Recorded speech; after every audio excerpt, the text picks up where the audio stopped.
नमस्कार, आप देख रहे हैं रफ्तार मीडिया और मैं हूं आपके साथ सबिहा। आगे आप मेरे साथ देखेंगे उत्तराखंड से जुड़ी तमाम छोटी बड़ी खबरें विस्तार से, लेकिन सबसे पहले नजर उत्तराखंड हेडलाइंस पर। धामी सरकार के पहले आम बजट में सौगातों का खुला पिटारा, महिलाओं और युवाओं के लिए विशेष पैकेज का ऐलान, पर्यटन के साथ प्रदेश के विकास पर रहा फोकस। उत्तराखंड विधानसभा बजट सत्र के पहले दिन कई मुद्दों पर विपक्ष ने सरकार को घेरा, मंत्री सतपाल महाराज के जवाबों से संतुष्ट नहीं दिखा विपक्ष। स्पीकर ने कहा, पूरी तैयारी से सदन में आए सभी सदस्य। उत्तराखंड आम आदमी पार्टी को बड़ा झटका, आपके प्रदेश अध्यक्ष दीपक बाली ने थामा बीजेपी का दामन, सीएम धामी और मदन कौशिक ने दिलाई पार्टी की सदस्यता। और केंद्र सरकार की अग्निपथ योजना पर बोले सीएम धामी, सेना में भर्ती होने वाले युवाओं के लिए मील का पत्थर साबित होगी योजना, देश को मिलेगी high skill armed force. Headlines के बाद बुलेटिन में सबसे पहले बात करेंगे बजट सत्र की। उत्तराखंड की 5वीं विधानसभा के लिए मंगलवार को सदन में आम बजट पेश हुआ। पारंपरिक वेशभूषा में पहुंचे वित्त मंत्री प्रेमचंद अग्रवाल ने धामी सरकार 2.0 का पहला बजट पेश किया। 65,000 करोड़ से ज्यादा के इस आम बजट में क्या कुछ खास रहा और किन वर्गों के लिए विशेष पैकेज शामिल किए गए हैं, दिखाते हैं आपको इस रिपोर्ट में। सदन में पेश हुए धामी सरकार के पहले आम बजट में सभी वर्गों के लिए सौगातों का पिटारा खोला गया। आम बजट 2022-23 में प्रदेश की जनता से लिए गए सुझावों की झलक दिखी तो भाजपा के चुनावी घोषणा पत्र में लिए गए संकल्पों पर खरा उतरने की धामी सरकार की कोशिश साफ नजर आई। वित्त मंत्री प्रेमचंद अग्रवाल ने पारंपरिक वेशभूषा पहन 65,000 करोड़ से ज्यादा का बजट पेश किया। धामी सरकार के पहले बजट में महिलाओं और युवाओं के लिए खास पैकेज की जगह दिखाई दी तो पर्यटन पर भी धामी सरकार का फोकस रहा। चलिए ग्राफिक्स के जरिए आपको समझाते हैं कि बजट में क्या कुछ बड़ी बातें रही। बजट में बागवानी के लिए 526 करोड़ का बजट प्रावधान रखा गया है। इसके साथ देहरादून से मसूरी परियोजना के लिए 1,000 करोड़, पेयजल आपूर्ति के लिए विशेष पैकेज को मंजूरी दी गई है। स्वच्छ पेयजल योजना के लिए 1,600 करोड़ रुपए का प्रावधान बजट में शामिल किया गया है। 2,812 करोड़ की अर्बन योजना की स्वीकृति दी गई है। 1,930 करोड़ की योजना से टिहरी झील का विकास होगा। ग्रामीण महिलाओं को आर्थिक रूप से मजबूत करने पर फोकस रहा। सरकारी विभागों में नव परिवर्तन पर भी धामी सरकार का फोकस है। कृषि क्षेत्रों को बढ़ावा देने पर धामी सरकार काम करेगी। इसके अलावा बेहतर कनेक्टिविटी बनाने पर भी सरकार का फोकस रहेगा। पूंजीगत परियोजनाओं से राज्य का भविष्य जो है उसे सुधारने का काम किया जाएगा। चाय विकास योजना के लिए 18.4 करोड़ रुपए का प्रावधान रखा गया है।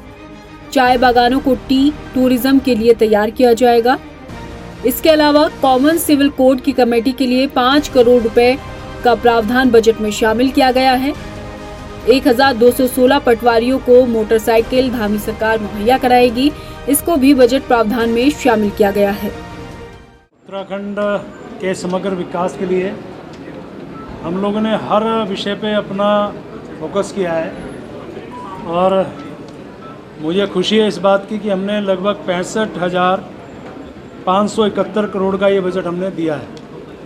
पिछले वर्ष की तुलना में ये ज़्यादा है और कुल मिला के ये पूरे प्रदेश के हित का बजट, जिसे मैं कह सकता हूँ इसमें कोई हमने नया कर नहीं लगाया है।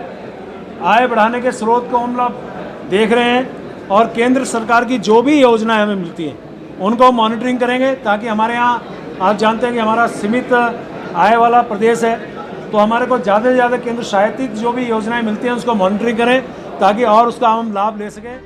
बहरहाल पहली बार धामी सरकार के पेश हुए बजट में हर वर्ग के लिए बजट में व्यवस्था की गई है, तो आम जनता और चुनावी वादों पर खरा उतरने की भी कोशिश साफ नजर आई है।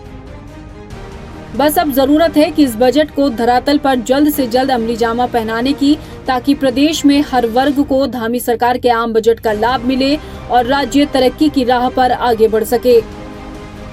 रफ्तार मीडिया के लिए देहरादून से मनीष डंगवाल के साथ ब्यूरो रिपोर्ट। पांचवें विधानसभा सत्र के पहले दिन आज सदन में काफी गहमागहमी का माहौल दिखाई दिया। गैरसैंण में सत्र न कराए जाने को लेकर जहां सत्र की कार्यवाही से पहले विपक्ष गरजा, तो सदन के भीतर भी कई मसलों पर विपक्ष पक्ष पर हावी नजर आया। बजट पेश होने से पहले सदन के भीतर क्या कुछ माहौल रहा, हम इस रिपोर्ट में आपको दिखाते हैं। उत्तराखंड की पांचवी विधानसभा के लिए मंगलवार को बजट सत्र शुरू हो गया है। सत्र के पहले दिन की कार्यवाही में विपक्ष पक्ष पर कई मुद्दों को लेकर हावी नजर आया। सदन की कार्यवाही शुरू होने से पहले नेता प्रतिपक्ष यशपाल आर्य सहित कई कांग्रेसी ग्रीष्मकालीन सत्र गैरसैंण में कराए जाने की मांग को लेकर सदन के बाहर धरने पर बैठ गए। विधानसभा के बजट सत्र के पहले दिन के प्रश्नकाल में विपक्ष पक्ष के जवाबों से संतुष्ट नहीं दिखा। विपक्ष का आरोप रहा कि सवालों के अनुरूप जवाब नहीं दिया गया, लिहाजा विपक्ष ने इसे जनता का अपमान बताया। संसदीय कार्य मंत्री का जवाब सुना है, जो मूल प्रश्न होता है उसका जवाब नहीं दिया जाता। जैसे मैं वहाँ भी कहा है कि जैसे उड़ता पंजाब का पिक्चर बनी है, ऐसा आज उत्तराखंड में भी आवश्यकता है। वहीं शून्यकाल में किच्छा से विधायक तिलकराज बेहड़ ने नियम 58 के तहत उनके क्षेत्र में लगने वाले हाट में पुलिस कर्मियों की तैनाती न होने और कोतवाल के जरिए अभद्रता का मामले को प्रमुखता से उठाया। विपक्ष की तरफ से दिए जा रहे सवालों के जवाब से जब विपक्ष संतुष्ट नहीं दिखा, तो बाद में पीठ ने विभागों को निर्देश दिए कि सदस्यों को एक दिन पहले तैयारी के साथ सदन में आना चाहिए। बहुत महत्वपूर्ण सवाल होते हैं और इसलिए बहुत आवश्यक है कि पहले से तैयारी करके अगर विधायक आएंगे तो शायद उन्हें भी आसानी होगी अपनी बात को और अच्छे से रखने के लिए। तो इसलिए मैंने जो हमारे अफसरान हैं उनसे कहा है कि कम से कम एक दिन पहले हमें कोशिश करनी चाहिए कि हम जवाब जो हैं वो हम अपने विधायक को दे सके, ताकि जो अनुपूरक उनकी तैयारी करनी है या सप्लीमेंट्री की तैयारी करनी है उस पर भी उनको आसानी हो सके। अगर कुछ रिसर्च करना है उस जवाब पर, वो रिसर्च कर सके। सदन के भीतर नलकूपों के मसले पर विपक्ष के सवालों पर मंत्री सतपाल महाराज घिरते नजर आए। हालांकि सतपाल महाराज का बचाव करते हुए संसदीय कार्य मंत्री प्रेमचंद अग्रवाल ने विपक्ष के आरोपों को नकारते हुए कहा कि ऐसा कुछ नहीं है। मंत्री जी ने विपक्ष के सभी सवालों के बखूबी जवाब दिए हैं। जिस प्रकार से आज पहला दिन सत्र का है और जिस प्रकार से विपक्ष के साथियों ने जो प्रश्न लगाए प्रश्नकाल के दौरान, हमारे माननीय मंत्री जी ने बहुत ही संतोषजनक और ठोस जवाब उनको दिए। हालांकि बीच बीच में जिस प्रकार से विपक्ष अपने स्वभाव के अनुरूप बिना उत्तर जाने वो डिस्टर्ब करने का प्रयास कर रहा था, लेकिन इस बात का संतोष है कि माननीय मंत्री जी ने बहुत ठोस और जवाब उनको दिए। बहरहाल कुल मिलाकर सदन के पहले दिन के प्रश्नकाल में विपक्ष सरकार को कई मसलों पर घेरता नजर आया, तो बगैर तैयारी के आए सदस्यों को विधानसभा स्पीकर भी हिदायत देती दिखी कि सभी को पुख्ता तैयारी के साथ सदन में आना चाहिए। ऐसे में आगे के दिनों में सदन की कार्रवाई के दौरान कौन किस पर हावी रहेगा, ये देखना होगा। रफ्तार मीडिया के लिए देहरादून से मनीष डंगवाल के साथ ब्यूरो रिपोर्ट। वहीं विधानसभा में सदन की कार्रवाई के दौरान विपक्ष ने राशन कार्ड का मुद्दा भी उठाया। कांग्रेस विधायक ममता राकेश और भुवन कापड़ी ने कहा कि अपात्र और पात्र राशन कार्ड को लेकर भ्रम की स्थिति बनी हुई है। बिना आर्थिक सर्वेक्षण के ही राशन कार्ड को निरस्त करने की प्रक्रिया चल रही है, जिसके जवाब में खाद्य मंत्री रेखा आर्य ने बताया कि राशन कार्ड सरेंडर करने को लेकर कोई भ्रम के हालात नहीं बन रहे, बल्कि ऐसा करने पर गरीबों को उनका हक मिलेगा। उत्तराखंड विधानसभा में अब महिला विधायकों, अधिकारियों और महिला पत्रकारों के लिए अलग से रूम तैयार किया गया है। विधानसभा अध्यक्ष रितु खंडूरी का कहना है कि विधानसभा में एक महिला कक्ष की जरूरत महसूस की जा रही थी, जिसको देखते हुए महिलाओं के लिए अलग से कमरा तैयार किया गया है। मैं विधानसभा अध्यक्ष बनी तो पहली चीज जो मेरे दिमाग में आई कि महिलाओं के बैठने के लिए बहुत आवश्यक है कि हम एक जगह सुनिश्चित करें, उसमें हमारी चाहे वो अफसर महिला हों चाहे मीडिया से हों, एक जगह मिल जाए बैठने की, ताकि वो आराम से बैठकर 1.5-2 घंटे, कभी कभी 1.5 घंटा आपको एक सत्र से दूसरे तक 1.5 घंटे का समय हो जाता है और बैठने की अब जगह नहीं मिलती है। तो ये दिमाग में था कि किस तरह से सुविधा मैं कर पाऊँ, तो इसलिए ये आज कक्ष का हम सब ने मिल के उद्घाटन किया, तो मुझे बड़ी खुशी है। रक्षा मंत्री राजनाथ सिंह ने अग्निपथ योजना लागू कर ऐतिहासिक फैसला लिया है। अग्निपथ योजना में भारतीय युवाओं को बतौर अग्निवीर सशस्त्र बलों में सेवा का मौका दिया जाएगा। इसको लेकर मुख्यमंत्री पुष्कर सिंह धामी और प्रदेश अध्यक्ष मदन कौशिक ने प्रधानमंत्री मोदी और रक्षा मंत्री राजनाथ सिंह के इस फैसले का स्वागत किया है। मुख्यमंत्री पुष्कर सिंह धामी ने कहा है कि ये योजना युवाओं के लिए मील का पत्थर साबित होगी। उन्होंने कहा कि नई तकनीकी के साथ युवाओं को आर्मी के लिए तैयार किया जाएगा। इससे देश को हाई स्किल आर्म्ड फोर्स मिलेगी। आज अग्निपथ योजना को शुरू करने के लिए हमारे देश के यशस्वी प्रधानमंत्री माननीय नरेंद्र मोदी जी का बहुत धन्यवाद करता हूं। आज इस योजना को लॉन्च करने के लिए भारत सरकार के रक्षा मंत्री माननीय राजनाथ सिंह जी का भी मैं धन्यवाद करता हूं, जो देश के नौजवान हैं 4 साल तक सेवा में अपनी सेवाएं दे पाएंगे। इस योजना में जो अग्निवीर तैयार किए जाएंगे वो देश के नौजवान आर्म फोर्स में जा सकेंगे। उन्हें नई तकनीकी से उनको ट्रेंड किया जाएगा, उनका प्रशिक्षण किया जाएगा और देश को हाई स्किल आर्म फोर्स मिलेगी। आम आदमी पार्टी को एक बड़ा झटका लगा है। आपके प्रदेश अध्यक्ष दीपक बाली बीजेपी में शामिल हो गए हैं। भाजपा प्रदेश मुख्यालय में मुख्यमंत्री पुष्कर सिंह धामी और प्रदेश अध्यक्ष मदन कौशिक ने दीपक बाली को बीजेपी की सदस्यता दिलाई। आपको बता दें कि दीपक बाली ने सोमवार को अपने पद और आप की सदस्यता से इस्तीफा दे दिया था। बाली ने कहा कि आम आदमी पार्टी की कार्यप्रणाली के साथ चलने में वो असहज महसूस कर रहे थे और इसी के चलते उन्होंने पार्टी छोड़ने का फैसला लिया। लोग जो है भारतीय जनता पार्टी में आना चाहते हैं। आज मेरे ज्वाइन होने से पहले ही बहुत सारे लोग चाहते थे कि हम पार्टी को ज्वाइन करें, तो भविष्य में भी अभी सोशल मीडिया पे आप देख रहे हैं बहुत लोग इस्तीफा दे रहे हैं और काफ़ी लोग जो हैं जो चुनाव भी लड़े हैं उनमें से लगभग सभी लोग पार्टी ज्वाइन करना चाहते हैं। लगभग 2 साल से पूरे प्रदेश में लगातार जितने भी यहाँ कार्यक्रम होते थे प्रमुख रूप से उन कार्यक्रमों का संचालन करते थे, उन कार्यक्रमों को ऑर्गेनाइज करते थे, संयोजन करते थे और वो थे वहाँ जरूर, लेकिन इनकी विचारधारा में हमेशा से राष्ट्रवाद था। और जब पिछले 4 दिन पहले उन्होंने अभी आप सबके सामने बताया कि जिस प्रकार की घटना हुई और उस प्रकार की घटना वो आम आदमी पार्टी का जो चेहरा है वो चेहरा जो बाहर से दिखता है, उन्होंने अंदर से उस चेहरे को देखा। वहीं भाजपा में दीपक बाली के शामिल होने को लेकर कांग्रेस ने आम आदमी पार्टी समेत बीजेपी पर हमला बोला है। प्रदेश अध्यक्ष करण माहरा ने आम आदमी पार्टी को बीजेपी की बी टीम बताते हुए कहा कि अन्ना हजारे के आंदोलन में ये बी टीम पैदा हुई। बीजेपी पर हमला करते हुए कहा कि भारतीय जनता पार्टी जिस स्टेट में जीत की उम्मीद नहीं रखती है वहां पर भी आम आदमी पार्टी को आगे करते हुए और सत्ता हासिल कर लेती है। कांग्रेस का पहले से स्टैंड रहा है और हम समझ भी रहे थे, जान भी रहे थे कि आम आदमी पार्टी बीजेपी की बी टीम है। अन्ना हजारे के आंदोलन में ये टीम पैदा हुई, लोकपाल के नाम पर और 56 घोटालों के नाम पर। एक बीजेपी में कोई नेता बन गया, कोई बीजेपी में केंद्रीय मंत्री बन गया, कोई बीजेपी की तरफ से गवर्नर बन गया, तो केजरीवाल जी और उनकी टीम जो है मुख्यमंत्री और उप मुख्यमंत्री बनी।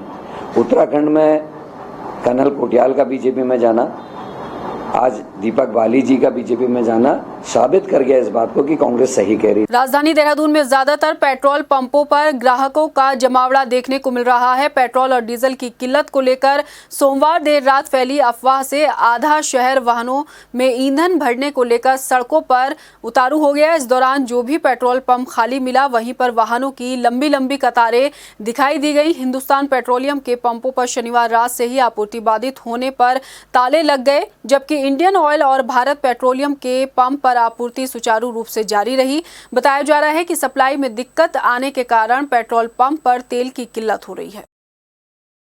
राजधानी में पिछले 24 घंटे में जिस तरह से पेट्रोल पंप पर ग्राहकों की भीड़ लग गई थी, उसको देखते हुए आज जो हिंदुस्तान पेट्रोल पंप हैं वहां पर पेट्रोल की आपूर्ति नहीं हो पा रही है, क्योंकि पिछले 4 दिनों से हिंदुस्तान पेट्रोल कंपनी जो कॉरपोरेशन है वहां पर तेल की आपूर्ति नहीं है, जिस कारण से यहां पर भी तेल की आपूर्ति नहीं हो पा रही है। लेकिन बताया ये भी जा रहा है कि जो बाकी के जो इंडियन ऑयल और भारत पेट्रोलियम के जो पंप हैं उन पर सुचारू रूप से पेट्रोल और डीजल मिल रहा है। सबसे बड़ा कारण यही है, जिस तरह से बताया ये भी जा रहा था कि राजधानी के 20 से 30 पेट्रोल पंप बंद किए जा रहे हैं, जिसकी अफवाह सुनकर आम आदमी अपनी बाइकों को लेकर, कारों को लेकर पेट्रोल पंप पर तेल लेने की होड़ में लग गए थे, जो कि कोरी अफवाह साबित हुई। बहरहाल जिस तरह से अगर देखा जाए तो हिंदुस्तान पेट्रोल पंप पर अभी पेट्रोल नहीं है, का टैग यहाँ पर लगा दिया गया है, क्योंकि पिछले 4 दिनों से हिंदुस्तान पेट्रोल पंप पर तेल की आपूर्ति नहीं है, जिसके कारण से लोगों में पेट्रोल पंप की होड़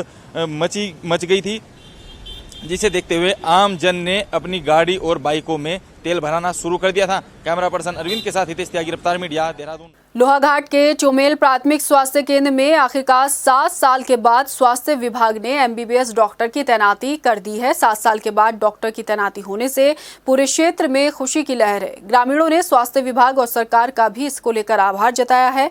इसके साथ ही ग्रामीणों ने कहा कि अब क्षेत्र में आसानी से लोगों को स्वास्थ्य सुविधाएं मिल पाएंगी। डॉक्टर न होने की वजह से लोगों को कई परेशानियों का सामना करना पड़ रहा था। जो सामुदायिक सेंटर था, यहाँ पे एक नए डॉक्टर साहब की नियुक्ति हुई है, जिससे क्षेत्रवासियों में एक खुशी की लहर है। जो काफी दिनों से यहाँ पे बहुत भीड़ भाड़ चल रही थी, जो एक काफी अच्छा महसूस करेंगे इस क्षेत्र में। जो लोगों को खासा दिक्कत का सामना करना पड़ता था, अब लोगों को एक राहत की सांस आई है। यहाँ मैं स्वास्थ्य केंद्र चौमेल में हूँ। इससे पहले मैं धौन में था, फिर तामली, और अब यहाँ पोस्टिंग हुई है। यहाँ हॉस्पिटल भी काफी अच्छा बना हुआ है।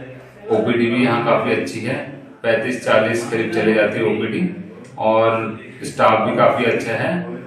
और बाकी यहाँ सुविधाएं ये हैं कि थोड़ी मदद मिल जाएगी तो फिर स्वास्थ्य सेवाएं और अच्छी मिल पाएगी यहाँ के लोग। चंपावत के डीएम नरेंद्र सिंह भंडारी और एसपी देवेंद्र पीचा ने विश्व रक्तदाता दिवस के मौके पर जिला चिकित्सालय में रक्तदान किया और लोगों को भी रक्तदान करने के लिए प्रेरित किया। डीएम भंडारी ने लोगों से अपील करते हुए कहा कि रक्तदान महादान है। रक्तदान करने से कई लोगों की जान बचाई जा सकती है। संदेश देना चाहूँगा कि रक्तदान अवश्य करें, और आप कॉमन नागरिक होते हुए भी बहुत लोगों की जीवन बचा सकते हैं। तो ये आपके पास सुनहरा मौका है, और रक्तदान करने से कोई ऐसे हानि नहीं होती है, उल्टा बहुत लोगों को लाभ पहुंचता है। तो मैंने भी पिछले 3-4 बार किया है, और आज भी मैंने एक बार और किया है, और एसपी साहब ने भी किया। बहुत सारे पुलिस और पैरामिलिट्री और हमारे मेडिकल विभाग और बहुत सारे लोकल जो हमारे वॉलंटियर्स हैं वो भी आए हैं। श्रीनगर गढ़वाल में आर्मी के एक ट्रक के नीचे आने से महिला की मौत हो गई, जिसके बाद मृतक महिला के परिजनों ने आर्मी ट्रक चालक के खिलाफ मुकदमा दर्ज कराया। पुलिस ने चालक को हिरासत में लेकर जांच शुरू कर दी है। वहीं घटना के बाद से ही श्रीनगर कोतवाली आर्मी छावनी में तब्दील हो गया। अभियोग पंजीकृत किया गया है। कल एक्सीडेंट हुआ था, आर्मी के ट्रक से एक्सीडेंट होना बताया था, जो तहरीर के अनुसार है। उसमें इन्वेस्टिगेशन की जा रही है, और इसमें ड्राइवर को हिरासत में लिया गया था, पूछताछ की गई थी, और आगे की कार्रवाई बीएसएफ के अंतर्गत की। उत्तराखंड के शिक्षा मंत्री धन सिंह रावत इस बार सालों से दुर्गम में डटे शिक्षकों को जहां सुगम में आने का मौका ट्रांसफर एक्ट के तहत देंगे, तो वहीं मैदानी इलाकों में डटे शिक्षकों को पहाड़ भी धन सिंह रावत चढ़ाने की बात कर रहे हैं। हमारी ये रिपोर्ट देखिए। उत्तराखंड शिक्षा विभाग में जब भी शिक्षकों के ट्रांसफर की बात आती है तो सुगम दुर्गम को लेकर हमेशा से विवाद की स्थिति भी ट्रांसफर के समय देखने को मिलती है। लेकिन इस बार शिक्षा मंत्री डॉक्टर धन सिंह रावत का कहना है कि ट्रांसफर एक्ट के तहत दुर्गम में 12 या 15 साल से एक ही जगह अपनी सेवाएं देने वाले शिक्षकों को मैदान में आने का मौका दिया जाएगा। तो वहीं जिन शिक्षकों को 20 साल मैदान में सेवाएं देते हुए हो चुके हैं, अब उन्हें पर्वतीय क्षेत्रों में सेवाओं के लिए भेजा जाएगा। इस बार ट्रांसफर नीति में हम लोग ऐसे टीचरों को पहाड़ से नीचे ला रहे हैं जो कि 15-15 साल से लेके 20-20 साल से एक जगह में जमे, और कई टीचर ऐसे हैं कि जो कि तराई में 20-20 साल से हैं। इस बार ट्रांसफ़र एक्ट में हम ऐसा कर रहे हैं कि जिनको 15 साल या 12 साल से ज़्यादा हो गए हैं तो उनको पहाड़ से नीचे लाया जाएगा जो आना चाहते हैं, और तराई से पहाड़ में भेजा जाएगा, ताकि पहली बार ऐसा होगा कि बिना दबाव के काम किया जाए। शिक्षा मंत्री डॉक्टर धन सिंह रावत ने साफ कर दिया है कि इस बार 100% ट्रांसफर एक्ट के दायरे में आने वाले शिक्षकों के ट्रांसफर किए जाएंगे। तो वहीं शिक्षा महानिदेशक बंशीधर तिवारी का भी कहना है कि पूरी पारदर्शिता के साथ ट्रांसफर एक्ट के तहत शिक्षकों की ट्रांसफर होगी। देखिए, माननीय मंत्री जी के स्पष्ट निर्देश हैं, और उसमें हम लोग ऑनलाइन सारी कार्रवाई हो रही है, और पूरे पारदर्शी तरीके से होगी, काउंसलिंग के माध्यम से होगी, और जो शासन दिशा निर्देश तय करेगा उसी के तहत ट्रांसफर अधिनियम के तहत पूरी कार्रवाई पारदर्शितापूर्ण तरीके से की जाएगी। दुर्गम में सालों से अपनी सेवाएं दे रहे शिक्षक ट्रांसफर की आस लिए हर साल यही सपना लेकर ट्रांसफर के लिए आवेदन करते हैं कि इस बार उनको सुगम में आने का मौका मिलेगा। लेकिन कभी 10% तबादले तो कई साल तबादला सत्र शून्य होने के चलते शिक्षकों के मन की मुराद पूरी नहीं हो पाती। ऐसे में अब देखना यही होगा कि जो दावा शिक्षा मंत्री धन सिंह रावत कर रहे हैं, क्या उससे दुर्गम में सालों से सेवाएं देने वाले शिक्षकों को सुगम में आकर नौकरी करने का मौका मिलेगा या नहीं। रफ्तार मीडिया के लिए देहरादून से मनीष रंगवाल की रिपोर्ट। विधायक अगर किसी काम के लिए विधायक निधि से धनराशि देने की घोषणा करता है तो समझ आता है, लेकिन अगर वो विधायक ना हो और इस तरह के काम करे तो यकीनन ये समझ से परे है। ऐसा ही मामला सामने आया है काशीपुर में, जहां पूर्व विधायक हरभजन सिंह चीमा शायद ये भूल बैठे हैं कि वो अब विधायक नहीं है, या फिर यूं कहें कि वो अपने बेटे के पद का दुरुपयोग कर खुद विधायकी का स्वाद चख रहे हैं। आप सोच रहे होंगे कि हम ये क्या कह रहे हैं, क्यों कह रहे हैं, लेकिन जब आप हमारी ये रिपोर्ट देखेंगे तो कहानी खुद ब खुद आपके समझ में आती चली जाएगी। एक रिपोर्ट। पूर्व विधायक के सिर पर चढ़ी खुमारी, विधायक ना होते हुए भी जारी कर दिया निधि का पैसा। सीसीटीवी के लिए 5 लाख की राशि की घोषणा। पूर्व विधायक हरभजन चीमा भूले नहीं है अब विधायक। आज मैं पुणे विधायक निधि से 5 लाख रुपया पुलिस को कैमरे खरीदने के लिए ऐलान कर। सुना आपने, यहाँ तो गंगा ही उल्टी बह रही है। काशीपुर से वर्तमान विधायक त्रिलोक सिंह चीमा हैं, लेकिन लगता है कि पिता हरभजन सिंह चीमा ये भूल बैठे हैं कि अब वो विधायक नहीं रहे, बल्कि उनके बेटे त्रिलोक सिंह चीमा इस क्षेत्र के एमएलए हैं। चलिए अब आपको जरा पूरे माजरे को समझाते हैं। जी हाँ, मंच पर जिले के एसएसपी के साथ बैठे ये शख्स हरभजन सिंह चीमा किसी पहचान के मोहताज नहीं, बल्कि काशीपुर से एक नहीं, 2 नहीं, बल्कि 4 बार विधायक रह चुके हैं। लेकिन लगता है कि विधायक की खुमारी इनके सिर से उतरी नहीं है। तभी तो कार्यक्रम में बेटे की जगह खुद शिरकत करने पहुंचे हरभजन चीमा सीसीटीवी कैमरों के लिए विधायक निधि से 5 लाख रुपए की धनराशि देने का ऐलान कर बैठे हैं, और वो घोषणा भी जिले के कप्तान के सामने की है। आज मैं पुणे विधायक निधि से 5 लाख रुपया पुलिस को कैमरे खरीदने के लिए ऐलान कर। अब 5 लाख रुपए की घोषणा हरभजन सिंह चीमा कर चुके हैं, लेकिन जनाब विधायक आप नहीं बल्कि आपके बेटे त्रिलोक सिंह चीमा हैं। अब मसले को कांग्रेस ने लपक लिया है और बीजेपी को निशाने पर लेते हुए कहा कि बौखलाहट में हरभजन सिंह चीमा इस तरह के बयान देकर मजाक के पात्र बन रहे हैं। तो भाजपा इस बात की दुहाई दे रहे हैं कि किसी गफलत में हरभजन चीमा ने यह बयान दिया होगा। हालांकि जांच की दुहाई जरूर दी जा रही है। जो खुलासा हुआ है लूट का, उसमें पूर्व विधायक जी ने 5 लाख रुपए देने की घोषणा करी है अपनी विधायक निधि से। मैं ये पूछना चाहता हूँ विधायक जी से कि जब आप पूर्व विधायक हो चुके हैं तो आपकी विधायक निधि तो हो ही नहीं सकती, और एक बौखलाहट का भी मुझे लगता है कि उनकी तरफ से एक बौखलाहट का विषय भी आ जाता है कि कभी कभी वो अपने आप को विधायक मानने लग जाते हैं, जबकि वो विधायक रहे ही नहीं है इस समय। इस घोषणा से ही चक्कर में पड़ गया कि पूर्व विधायक को किस अधिकार से रुपए देने की कौन सा अधिकार है, क्योंकि अब पूर्व विधायक हो गए वो, और वो बैठे थे, उनको गफलत हो गई होगी कि मैं विधायक हूँ इसलिए उन्होंने घोषणा कर दी। मैं तो नहीं मानता पूर्व विधायक कोई 1 रुपया भी देने की स्थिति में होगा, और पूर्व में भी 15 लाख रुपए उन्होंने दिए हैं। इसकी भी जांच करवाई जानी चाहिए कि कितने कैमरे 15 लाख में लगने चाहिए और कितने कैमरे लगे हैं। अब पूर्व विधायक गफलत में इस तरह की बयानबाजी कर रहे हैं या खुद को अभी भी विधायक समझ रहे हैं, ये तो हरभजन चीमा से बेहतर और कौन जानेगा। हाँ, इतना जरूर है कि बेटे की जगह एक पिता और पूर्व विधायक के तौर पर इस तरह की घोषणा कर हरभजन चीमा सिर्फ मजाक का पात्र बन रहे हैं, इससे ज्यादा कुछ नहीं। रफ्तार मीडिया के लिए काशीपुर से आरिफ खान की रिपोर्ट। फिलहाल इस बुलेटिन में इतना ही, मुझे दीजिए इजाजत, लेकिन जाने से पहले एक नजर हेडलाइंस पर। नमस्कार। धामी सरकार के पहले आम बजट में सौगातों का खुला पिटारा, महिलाओं और युवाओं के लिए विशेष पैकेज का ऐलान, पर्यटन के साथ प्रदेश के विकास पर रहा फोकस। उत्तराखंड विधानसभा बजट सत्र के पहले दिन कई मुद्दों पर विपक्ष ने सरकार को घेरा। मंत्री सतपाल महाराज के जवाबों से संतुष्ट नहीं दिखा विपक्ष। स्पीकर ने कहा, पूरी तैयारी से सदन में आए सभी सदस्य। उत्तराखंड आम आदमी पार्टी को बड़ा झटका। आपके प्रदेश अध्यक्ष दीपक बाली ने थामा बीजेपी का दामन। सीएम धामी और मदन कौशिक ने दिलाई पार्टी की सदस्यता। और केंद्र सरकार की अग्निपथ योजना पर बोले सीएम धामी, सेना में भर्ती होने वाले युवाओं के लिए मील का पत्थर साबित होगी योजना। देश को मिलेगी हाई स्किल आर्म्ड फोर्स।